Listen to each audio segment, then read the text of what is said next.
আসসালামু আলাইকুম রহমতুল্লাহ। দেশের প্রবাসের যে যেখান থেকে লাইভে যুক্ত হচ্ছেন প্রত্যেককে জানাচ্ছি আন্তরিক অভিনন্দন। আমি এখন যেই জায়গাটিতে দাঁড়িয়ে আছি এটা হচ্ছে তায়েফের ঐতিহাসিক একটি জায়গা। সৌদি আরবের মক্কা থেকে বেশ দূরত্বের তায়েফ নামক যে জায়গা, অর্থাৎ রসুল্লাহ সাল্লাল্লাহু আলাইহি ওয়াসাল্লামের নানি বাড়ি এবং রসুলকে যেখানে নির্যাতন করা হয়েছিল এমন একটি জায়গা।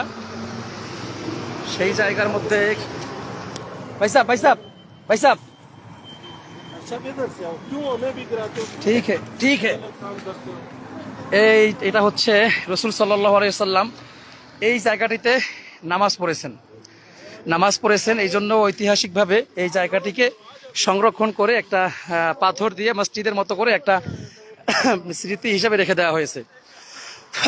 এবং কথিত আছে রাসূলুল্লাহ সাল্লাল্লাহু আলাইহি সাল্লাম যখন নামাজ পড়তেছিলেন তখন কাফেররা পাহাড়ের উপর থেকে বড় বড় পাথর নিক্ষেপ করে রসুলকে হত্যার ষড়যন্ত্র করা হয়েছিল। আমি আপনাদেরকে যদি দেখাই জুম করে, বড় বড় পাথর রসুল্লাহ সাল্লাল্লাহু আলাইহি সাল্লামের গায়ে নিক্ষেপ করার পরে ওই যে দেখেন পাথরটা ঝুলে আছে, দুইটা পাথর ওখানে এমনভাবে ঝুলে আছে কোনো সংযোগ ছাড়া।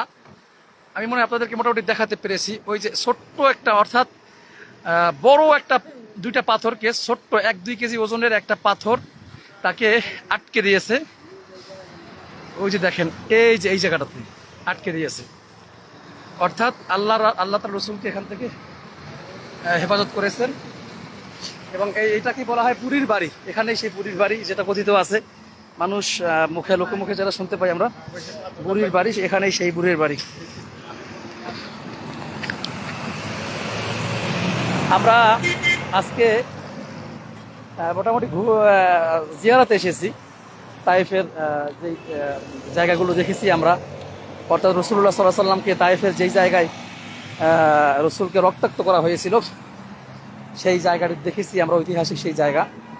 এবং রসুল সাল্লাল্লাহু আলাইহি ওয়াসাল্লাম যে আঙ্গুর বাগানে আশ্রয় নিয়েছিলেন সেই আঙ্গুর বাগানও আমরা দেখেছি। এরপর রসুল সাল্লাল্লাহু আলাইহি ওয়াসাল্লাম যেই জায়গায় নামাজ পড়েছিলেন সেই নামাজের জায়গাটা আমরা দেখেছি আলহামদুলিল্লাহ। এরপরে হচ্ছে যাইয়া হযরত আলী রাদিয়াল্লাহু তাআলা আনহু যেই জায়গাতে বিচার কাজ করতেন সেই জায়গাটাও দেখেছি আমরা। ইবনে আব্বাস রাদিয়াল্লাহু তাআলা আনহু বিশিষ্ট সাহাবী, তার যেই ইবনে আব্বাস রাদিয়াল্লাহু তাআলা আনহুর যেই মাকবারা, সেই মাকবারা আমরা জিয়ারত করেছি আলহামদুলিল্লাহ। এরপরে